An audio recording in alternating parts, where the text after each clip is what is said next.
अस्सलाम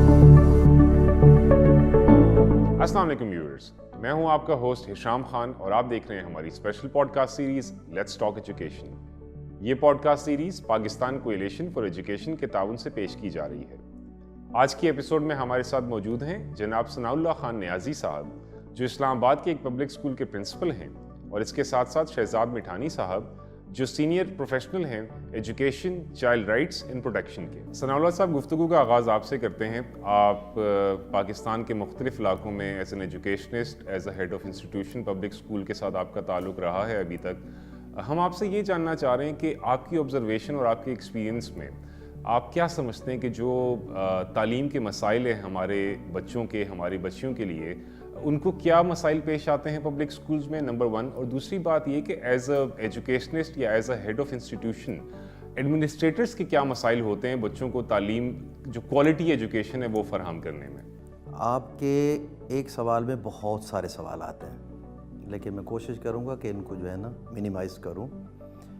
पाकिस्तान के मुख्तलिफ एरियाज़ में अगर जाए ना, अगर मैं इस्लामाबाद को एक्सक्लूड कर दूँ, इंक्लूड उनको पहले करूँगा, तो वो फार एरियाज़ में जब बच्चे जाते हैं, उनके रास्ते के मसाइल भी इतने हैं कि जिन पे बात की जाए तो वो घंटों में चले जाएंगे। ठीक है, उसी हिसाब से हमारी चूँकि बहुत सारी आबादी ऐसी है, 80% टू 70 to 80% मैं कहूँगा कि जो तकरीबन गुर्बत के लेवल पे है सारी। उसमें ये है कि घर के उनके अखराजात प्लस मैंने जो देखा है गाँव की ख़ास तौर पे मैं बात कर रहा हूँ, हमारे तकरीबन इस टाइम भी 64-65% एरियाज जितने भी हैं वो गाँव पे मुश्तमिल हैं। उनके मसाइल जो हैं वो इतने गंभीर हैं। एक तो मुख्तलिफ ट्रेडिशंस, हमारी बच्चियों के मसाइल पे अगर बात करूँ तो ट्रेडिशन में ये है कि बच्चियों को नहीं पढ़ाना जी ज़्यादा, इससे जो है ना बेहयाई फैलती है, ये होता है वो होता है। फिर वालिदैन को मुख्तलिफ़ तरीक़ों से समझाना पड़ता है कि भाई पढ़ाई है तो सब कुछ है। मिसाल के तौर पर देख लें कि हम 22 करोड़ आबादी का मुल्क है। ठीक है, आज तक हमारी पोजीशन ये चल रही है कि नेपाल, मेरा एक दोस्त है, मेरी उससे अमूमन बात होती रहती है, नेपाल एक छोटा सा मुल्क है। ठीक है, उसकी 94% आबादी इस टाइम पढ़ी लिखी है। मैं सादा उर्दू में बात करता जाऊंगा ताकि सबको समझ आए। पढ़ी लिखी है। हम 22 करोड़ आबादी का मुल्क और हम आज तक 60 का फिगर टच नहीं कर सके एक्चुअल। हम उसको भी शुमार कर रहे हैं पढ़े लिखे में, जो अपने साइन कर लेता है हम कहते पढ़ा लिखा है, लेकिन नहीं, इस तरह नहीं है। मसाइल में से एक तो ट्रेडिशंस हमारे लिए ये बड़ी ही हमारे लिए जो है ना रुकावट का बायस है, ख़ास तौर पे बच्चियों के लिए। और दूसरी तरफ बच्चों के मसाइल आ जाते हैं, जिसमें आप देख रहे हैं आजकल कि मसलन रास्ते और स्कूल और घर का फ़ासला। इसको पहले मैं लेता हूँ।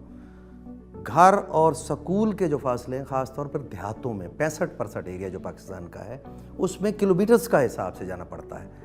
हर वालिदैन अफोर्ड नहीं कर सकते कि बच्चों को वो कोई मसलन कन्वेंस प्रोवाइड कर सकें।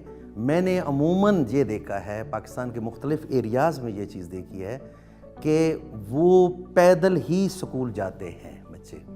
ठीक है, उसमें रास्ते में आपको पता है कि क्राइमी एरिया भी बहुत सारे हैं। बच्चियों के साथ ख़ास तौर पे जो प्रॉब्लम्स पेश आते हैं, मसलन बहुत सारे पाकिस्तान में जो है ना मुख्तलिफ मीडिया पे भी हाईलाइट होते रहते हैं।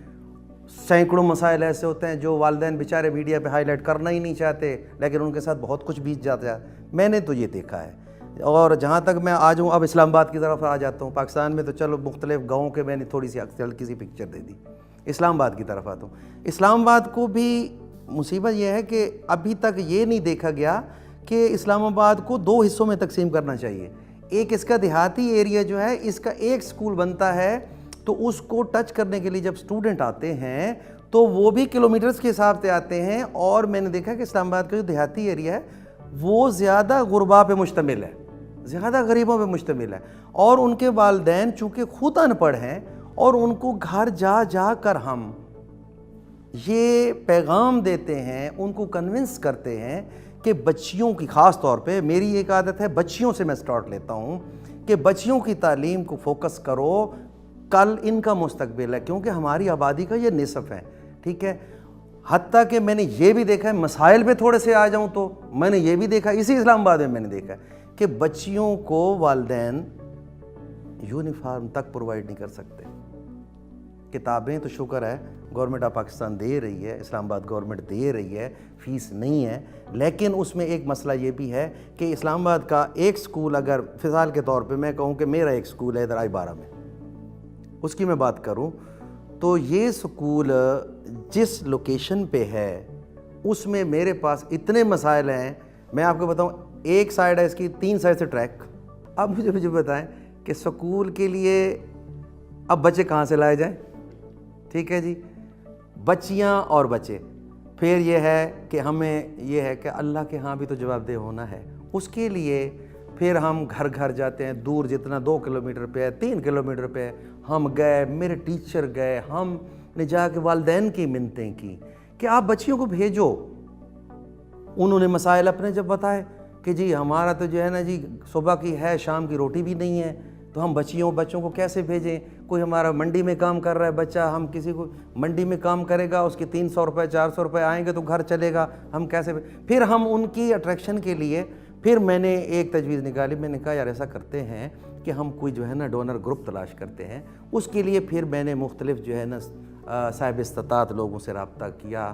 اس میں ہماری کچھ میل دوست ہیں، کچھ فیمیل دوست ہیں ہماری، جو انہوں نے ہماری بہت مدد کی یونیفارم کے لحاظ سے.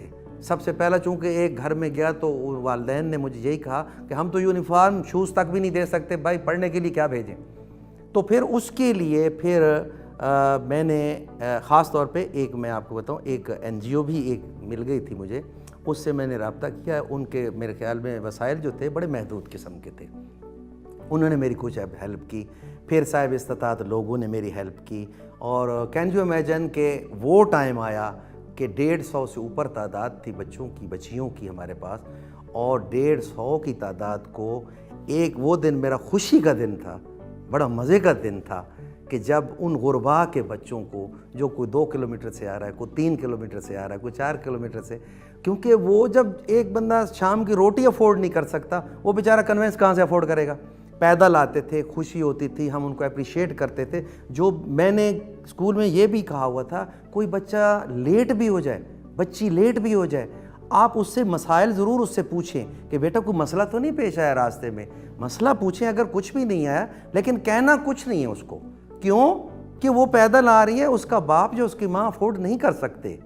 لہٰذا وہ، میں آپ کو خوشی کے دن کی بات بتا رہا ہوں، بڑے مزے کی بات ہے کہ وہ دن بڑا خوشی کا دن تھا. سردیاں سٹارٹ لے رہی تھیں، یہ میں 2000 تقریباً نیئر اباؤٹ 19 کی بات کر رہا ہوں. جس دن میں نے اپنے ہاتھ سے بچیوں کو یونیفارم دی، بچوں کو یونیفارم دی، سویٹر دیے، ٹوپیاں دیں. اور مزے کی بات ہے، ایک صاحب استطاعت خاتون ہیں، اللہ تعالیٰ ان کو جو ہے نا خوش رکھے، بہت ہی فراخ دل ہیں.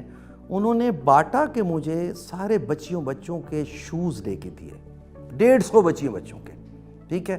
اور وہ جناب سارے بچوں کو میں نے کہا کہ دوسرے دن آپ نے یہ ساری یونیفارم اب پہن کے آنی ہے. وہ دوسرا دن جو ہے نا وہ میرے سکول کے لیے بڑا شائننگ دن تھا، جب وہ بچے سارے صبح کی اسمبلی کے لیے کھڑے ہوئے ود سویٹرز، ٹوپیاں پہنی ہوئی، اپنی پوری یونیفارم میں، شوز پہنے ہوئے. لیکن وہ اس طرح تھے کہ ایک ٹیم ورک تھا ہمارا. ہم ٹیم ورک کے ذریعے، کچھ ایک NGO کا تھا کچھ اس میں کردار، اور باقی ہمارا اپنا ٹیم ورک تھا. ہم صاحب استطاعت لوگوں کے پاس گھروں میں گئے اور ان کو قائل کیا کہ اللہ کی راہ میں اس طریقے سے آپ دیں تو شاید میرا رب آپ سے بھی راضی ہو اور ہمارا بھی یہ قبول فرمائے.